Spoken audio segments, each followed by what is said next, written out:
won't talk to the PowerPoint, but I just wanted you to see some images from my country. Our forest is dying. That was 3rd of February 2022. Not only do I have lots of photos, I have lots of photos of all different things. You've got stagnant waters, you've got algal blooms happening in isolated spots. These, just going back to that, to this map here, Yorta Yorta conducted research around the soils. And we went through a 22 on the New South Wales side kilometres and 22 kilometres on the other side from Hawke's Bend all the way down to the exit of the Narrows at Barmer. And the research that we did was on 44 kilometres of soil, so on both sides of the river. And we looked at the soil, what was happening to our soils. A lot of people talk erosion, but don't understand erosion. A lot of people talk climate change, but have absolutely no idea what they're talking about, or we can't really link up what they're talking about. Next slide, thank you. The Murray, the banks of the Narrows, which would be referred to as the Barmer Choke, is at a mass failure. I mean, I'm talking about a mass failure upon a mass failure. The original banks where the vegetation would have been are completely gone. I don't even know where they were. Here you've got the undercutting. The undercutting goes up to 80 centimetres underneath. So if you put your hand underneath, be rest assured not to stand on that very edge part of the system. You've got different types of erosion, but you've got forces that create, like the velocity. You've got vertical velocities, you've got horizontal velocities happening, and then they combine and they create a force and eddies. This is in Hawke's Bend, Bitchener. Hawke's Bend is a really high profile area. Those banks would be full and overflow now. But when you look at it, the clay and sand that you noticed at the bottom of the exposed altered bank, this is not your original bank. Also, this was uplift as well. So you've got to be mindful that what's under the ground that gets lifted up and gets water onto it has a really different erosion rate, including with what's happening with the water. Next slide, please. Some of these images, this is all the way through my country. Look at what's happening to the tree roots. I mean, they can't even act as a conduit. Like they're not even connected to the soil. I mean, this is heartbreaking. And we tell people this is what you're doing to our country. Obviously the government, but we can't change that in this system. I don't believe there's any hope for change. If someone wants to talk to me about that, you go right ahead. But what I'm seeing is really can't be changed. In fact, even if you try and bank up these banks, nothing's going to happen because water finds the level and water will find its way around. Not only do you have physical erosion, you've got chemical erosion happening. So there's multiple processes that is happening on our banks. Continue with the slide. We've done some soil reports. We've found, and just stop there for a second, but we've found that the soils are not hydrophobic at this stage. So they're not repelling water, which is a real good scientific indication to say to government, you need some more overbank flow just to cater for that element. I'm not even talking about anything else at this stage. When we look at the cracking clays on Yorta Yorta country, the cracking clays are undergoing a number of different changes. Higher temperatures and lower rainfall impact the cracking clays. That's been predicted now under the climate chapter for Australia for the next 5 years for the lower parts of Australia. Trees can no longer sustain their position. They're falling over at a massive rate. There's more than 36 trees that have fallen since the water's been there. And I've got them on video as well as some more that are going to fall soon.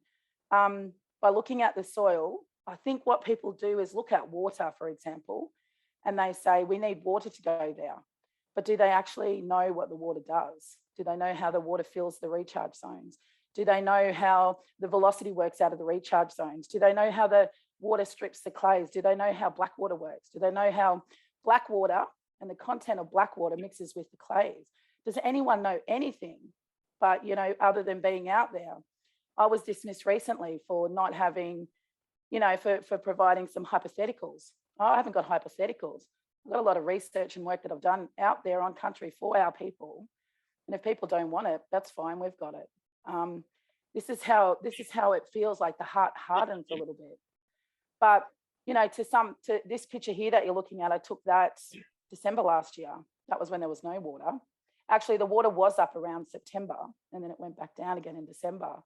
That image there is a demonstrative of just that's a creek, that's the Broken Creek, that's Bala, and it's in trouble. All the creeks are in trouble. All the creeks are regulated, almost all of them. And there's lots happening. When you put water into a system that has lots of trees, then the trees drink, and the trees don't drink, and then they dry up in the dry weather, then they get wet in the rain, and then then their limbs start falling because it's not really how they used to do things. It's really problematic. And the young trees, I don't believe are the original trees, but I believe that they're suffering as well. Also, I want to say is that traditional knowledge to understand traditional knowledge is not easy. To really get to understanding it needs more time with traditional owners, not working across the platform with all different traditional owners, but really understanding what does it mean to us on country? What can we tell you is happening? Will you listen to us?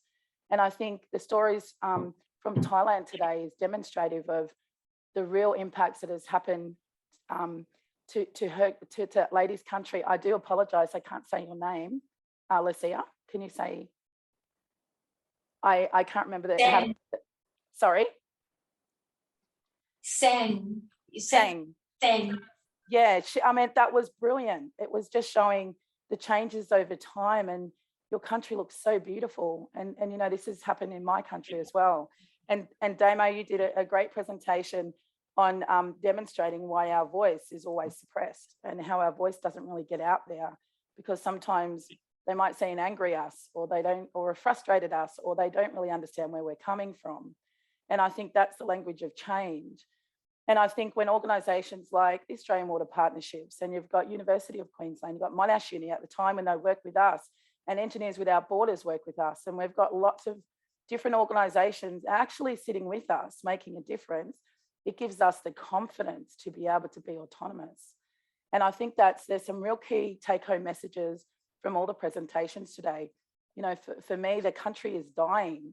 I think everyone's just trying to save it. And I'm grateful for that, because it's probably all we got left. When you look at it from above, from the skies in a plane, you know, tears come to the eyes. It is absolutely sad. And then on the ground, everyone's fighting, saying that there's healthy country and things are changing. I think things are happening really on an isolated level, but I think we need to get real about, you know, what it all means.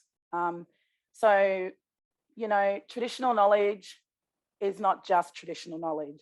Traditional knowledge comes with a set of systems and ways of doing, and that is connected to the individual and to the nation. And I think people forget that, because Indigenous knowledge, you know, there is obviously no definition for that, but it's traditional knowledge belonging to traditional owners. And I'm not sure if I agree on that word. It's traditional knowledge belonging to us. So I ask that you open your hearts, work with traditional owners, just be honest, be open, and try not to come to us with already mandated or a dictated set of terms, because we'll shut shop on you pretty much. I know we will, but we are open, and we encourage you to contact any of us after this presentation.